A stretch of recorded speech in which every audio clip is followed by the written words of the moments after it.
about the kind of electoral challenge senior U.S. Senator Bob Menendez will be facing tonight and in November. Senior correspondent Brenda Flanagan standing by at the headquarters of Republican challenger, former Celgene executive Bob Hugin, with Republican National Committee member Bill Palatucci. Brenda. Hi, Mary Alice. We're here over at the Stage House Tavern in Mountainside, and this is a very happy, relaxed crowd.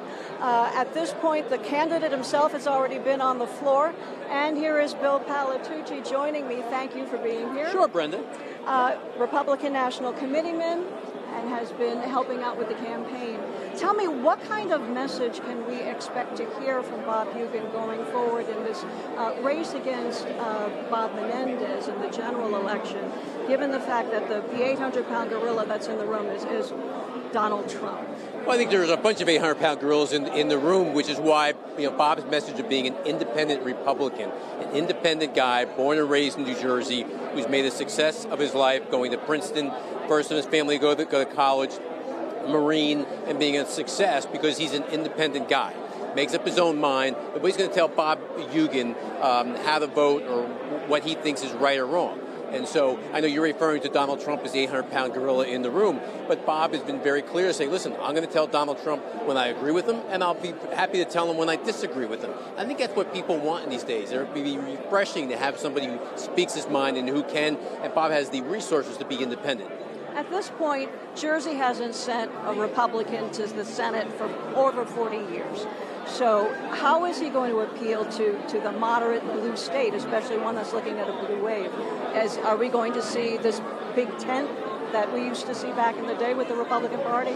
Yeah, I think you're back to the big tent. Again, I think when you're Republican or Democrat in New Jersey, I think voters are, tired of business as usual in Washington and Trenton, and they want a new face. We just picked a new face in Phil Murphy as governor of New Jersey, and so the same argument at the Senate race, a new face, again, an independent thinker, guy who's been a native New Jerseyan, who's made a success out of his life. I think the message will go really far. And we will expect to hear from the candidate at perhaps 9:15 tonight. Thank you for joining us. No problem. Good to see you, Brenda. Thank you. Here we are reporting live from Bob Hugin's headquarters in Summit and Mountainside. Brenda Flanagan for NJTV News. Back to you. All right. Thank you, Brenda. Now we're going down to South Jersey, the southernmost congressional district in the state, District Number 2, where State Senator Jeff Van Drew is hoping to succeed Republican Frank LoBiondo, the longtime Republican there who's retiring from Congress. Van Drew has 2 or 3 other opponents on the ballot there. Let's go now to our senior correspondent, David Cruz, who's down in South Jersey watching this race. David?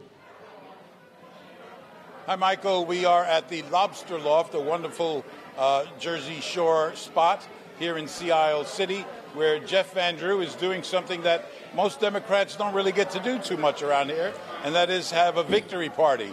Now, granted, it is a primary, and the election wasn't very much in doubt.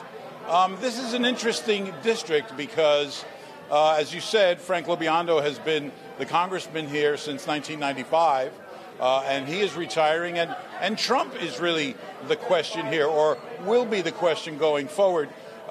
This is an area where Donald Trump has 50-plus percentage approval rating, whereas around the state, it's around 30%.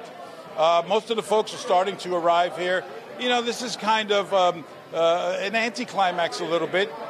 Jeff Van Drew has felt very much like an incumbent since he announced that he was going to be running for this seat.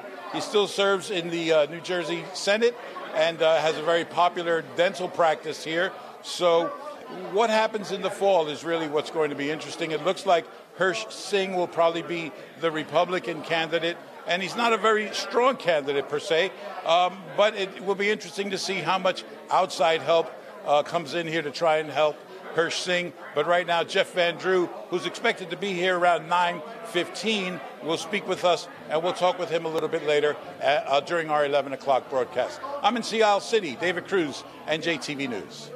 Thank you, David. There's one other congressional district where candidates are going to be filling a seat vacated by a retiring congressman. Michael Aaron is standing by in Verona at the headquarters of one of the Democratic candidates, Mikey Sherrill. Michael?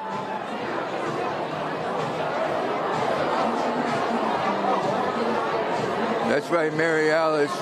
Mikey Sherrill has been a political phenomenon all year, and this room reflects it. It's packed, it's loud. There's an overflow room as large as this one right next to me. We're in a catering hall in Verona. Mikey Sherrill lives in neighboring Montclair. She has quite a resume. She was a Navy pilot. She was a U.S. attorney, an assistant U.S. attorney under Chris Christie. She's a mainstream Democrat. She has 4 challengers tonight, most notably Tamara Harris, also Mark Washburn and Mitchell Cobert.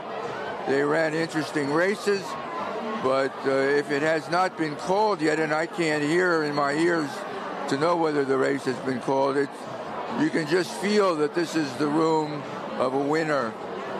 We were a little while ago at Republican headquarters of Assemblyman Jay Weber, who is most likely the winner of the Republican primary for the nomination in this 11th district. There were about 10 or 15 people there at 10 minutes before 8.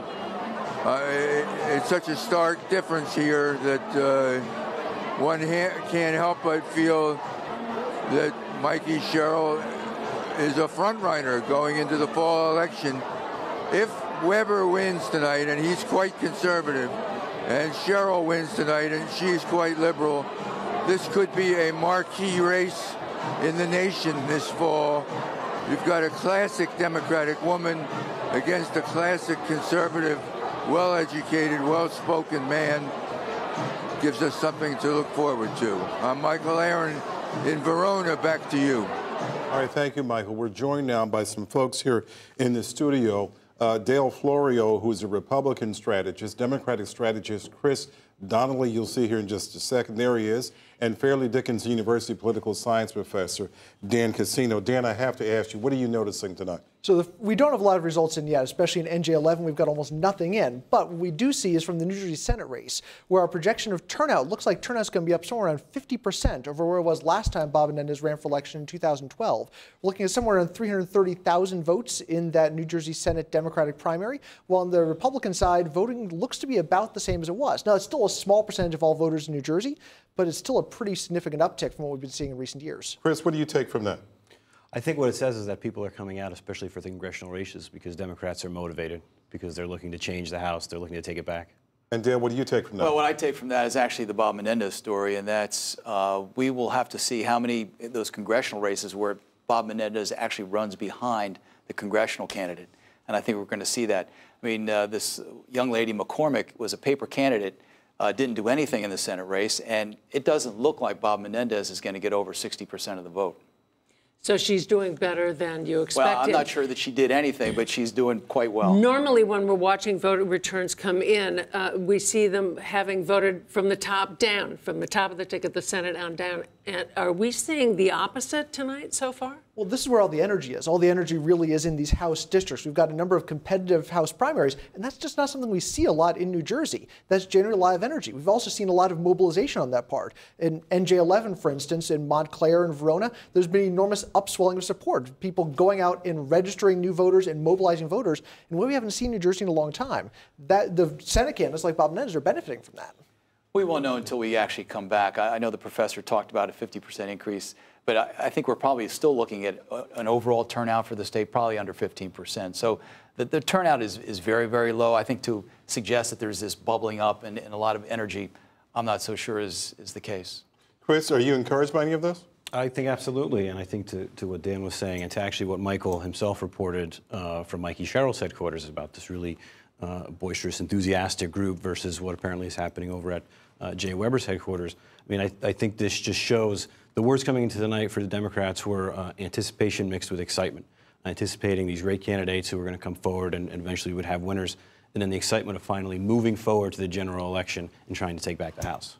The votes are coming in slowly because they're reported county by county, and no one county has control over that. But tonight we will be telling vote totals online and on air, and we'll be live on Facebook reporting from campaign headquarters, and we'll wrap up today's entire primary election right here at 11 o'clock. I'm Mary Alice Williams. And I'm Michael Hill. We'll see you back here at 11 o'clock.